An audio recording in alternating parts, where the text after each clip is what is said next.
Hi. ഞാനിന്ന് video ചെയ്യുമ്പോൾ എല്ലാവരും ചോദിക്കും എന്താണാവോന്ന്. ഡ്രസ്സൊക്കെ തേക്കണുണ്ട്. അപ്പം എന്തോ കാര്യമായിട്ടുള്ളൊരു വീഡിയോ ആണ്. ഒപ്പം മേക്കപ്പും ഉണ്ട്. അപ്പോൾ ഉറപ്പായി മേക്കപ്പിനെ പറ്റിയുള്ളൊരു വീഡിയോ ആണ്, ഒരിക്കലും അല്ല കേട്ടോ. ഇന്ന് എനിക്ക് ഭയങ്കര സന്തോഷമുള്ളൊരു ദിവസമാണ്. അപ്പോൾ അതുകൊണ്ട് ഞാൻ ഒരു വീഡിയോ എടുക്കാമെന്ന് വിചാരിച്ചു. ഇന്ന് എൻ്റെ ദച്ചുമോളുടെ സ്കൂളിലെ പാരൻസ് മീറ്റിംഗ് ആണ്. അപ്പോൾ പാരൻസ് മീറ്റിംഗ് തന്നെ ഇവിടെ ഇത്ര വലിയ സന്തോഷം എന്ന് പറയണമെന്ന് വിചാരിക്കും. സന്തോഷമുണ്ട്. അപ്പോൾ അതിൻ്റെ ഒപ്പം തന്നെ പഴയൊരു ഓർമ്മയും കൂടി കയറി വന്നപ്പോൾ എനിക്കത് പറയണം എന്ന് തോന്നിയുകൊണ്ട് ഞാൻ ചെയ്യണതാണ് ഈ വീഡിയോ. ഞാൻ 90-ൽ ജനിച്ച ഒരാളായതുകൊണ്ട് എനിക്ക് ഒരുപാട് കാര്യങ്ങൾ മനസ്സിലാക്കാനും അതുപോലെ തന്നെ ഒരുപാട് ഭാഗ്യം ചെയ്ത ഒരാളാണ്. 90-ലൊക്കെ ജനിക്കുമ്പോൾ നമുക്കൊരു ഭാഗ്യം തന്നെയാണ്. പലരും കണ്ടറിയാനും പഴയ സാഹചര്യങ്ങൾ മനസ്സിലാക്കാനും പഴയ ബുദ്ധിമുട്ടുകൾ അറിഞ്ഞു വളരാനും പറ്റിയൊരു കാലഘട്ടം.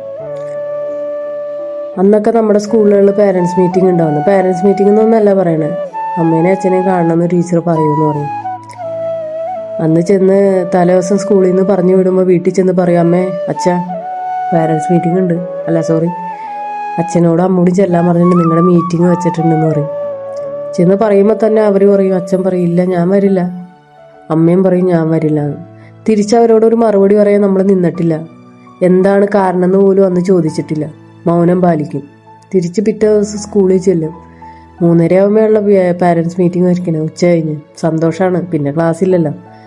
ഓരോ ജനൽപ്പാടിയിലൂടെ ഓരോ കുഞ്ഞുങ്ങൾ നോക്കിയിരിക്കും അവരുടെ അമ്മ വന്നതും. അപ്പോൾ ഓരോരുത്തരും അമ്മയും അച്ഛനും വരുമ്പോൾ എൻ്റെ അമ്മ വന്നു, എൻ്റെ അച്ഛൻ വന്നു. അവരൊപ്പം നമ്മളും വഴിക്കണ്ണായിട്ട് നമ്മൾ നോക്കി നിൽക്കും. നമുക്ക് നല്ല ഉറപ്പുണ്ട് നമ്മുടെ അച്ഛനും അമ്മയും ആരും വരില്ല എന്ന്. എങ്കിൽ പോലും അവരുടെ ഒപ്പം നമ്മൾ നോക്കി നിൽക്കും, അവർ വരുമായിരിക്കും എന്നുള്ള പ്രതീക്ഷയിൽ. മീറ്റിംഗ് ഒക്കെ കഴിഞ്ഞ് തിരിച്ച് നടന്നു പോകുമ്പോൾ ഓരോ കുട്ടികളും ചോദിക്കും, നിൻ്റെ അമ്മ എന്താ വരാഞ്ഞ്, അല്ലെങ്കിൽ നിൻ്റെ അച്ഛൻ എന്താ വരാഞ്ഞ്. അതിന് ഇതുവരെ മറുപടി കൊടുത്തിട്ടില്ല. തിരിച്ച് വീട്ടിൽ ചെല്ലുമ്പോൾ പറയും, അമ്മ എല്ലാവരും വന്നിട്ടുണ്ടായിരുന്നു, അല്ലെങ്കിൽ അച്ഛ എല്ലാവരും വന്നിട്ടുണ്ടായിരുന്നു. അവർ പറയും സാരമില്ല അടുത്ത തവണ വരാം.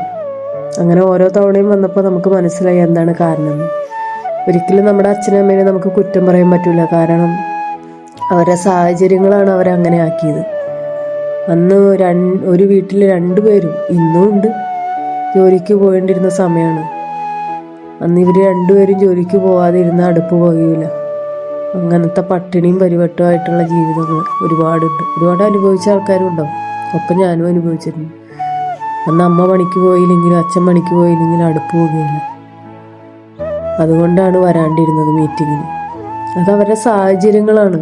നമ്മളുടെ മനസ്സ് വിഷമിപ്പിക്കാനോ അല്ലെങ്കിൽ നമ്മളോടുള്ള ഇഷ്ടക്കുറവ് കൊണ്ടോ ഒന്നുമല്ല അവർ നമ്മുടെ സ്കൂളിൽ വരാണ്ട്. ഒരുപാട് പാരൻസ് വരാണ്ടിരുന്നാണ് കുട്ടികളുണ്ടാവും. ഇപ്പം എൻ്റെ ഈ വീഡിയോ കാണുന്നവർ അങ്ങനെ അനുഭവം ഉണ്ടായ ആൾക്കാരെ ആരായാലും എൻ്റെ ഈ വീഡിയോയ്ക്ക് കമൻറ്റ് ചെയ്യണം കേട്ടോ. അവർ ഓർമ്മ എൻ്റെ മനസ്സിലൂടെ കടന്നുപോയി. അതുകൊണ്ട് മാത്രം ഞാൻ ഈ വീഡിയോ ചെയ്യണതാണ്. ഒപ്പം ഞാൻ സ്കൂളിൽ ചെന്നു. എൻ്റെ മോൾക്ക് ഇങ്ങനൊരു അവസ്ഥ ഉണ്ടാവരുതെന്ന് ഞാൻ ആഗ്രഹിക്കുന്നുണ്ട്. കാരണം അന്നത്തെ കാലഘട്ടമല്ല ഇന്ന്.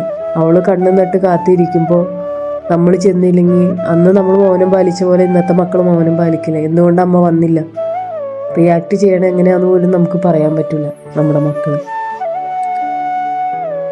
നമ്മുടെ മക്കളുടെ മീറ്റിങ്ങിന് പോകുമ്പോൾ ഒരു കുറച്ച് സമയമെങ്കിൽ ആ സമയം നമ്മൾ മാറ്റി വെച്ചിട്ട് അവരുടെ കൂടെ സ്പെൻഡ് ചെയ്യാൻ നമുക്ക് മനസ്സുണ്ടാവണം. ഞാൻ ജീവിച്ച പോലെ ആയിരിക്കരുത് എൻ്റെ മോള് ജീവിക്കണമെന്ന് ആഗ്രഹിക്കുന്ന ഒരാളാണ്. എന്ന് എഴുതി അവരെ എല്ലാത്തിനും വഴി വെച്ച് കൊടുക്കണമെന്നല്ല. സാഹചര്യങ്ങൾ മനസ്സിലാക്കാൻ പഠിപ്പിക്കണം, പട്ടിണി എന്താണെന്ന് പഠിപ്പിക്കണം, എല്ലാം പഠിപ്പിച്ച് വളർത്തണം. ഒപ്പം അവരുടെ ആഗ്രഹങ്ങൾ സാധിച്ചു കൊടുക്കണം. നമുക്ക് കിട്ടാതെ പോയ പലതും നമ്മളിലൂടെ തന്നെ നമുക്ക് അവർക്ക് സാധിച്ചു കൊടുക്കണം. നല്ല ചിന്തകളോടെ, നല്ല വഴിയിലൂടെ, നല്ലത് മാത്രം പറഞ്ഞ് പഠിപ്പിച്ച്.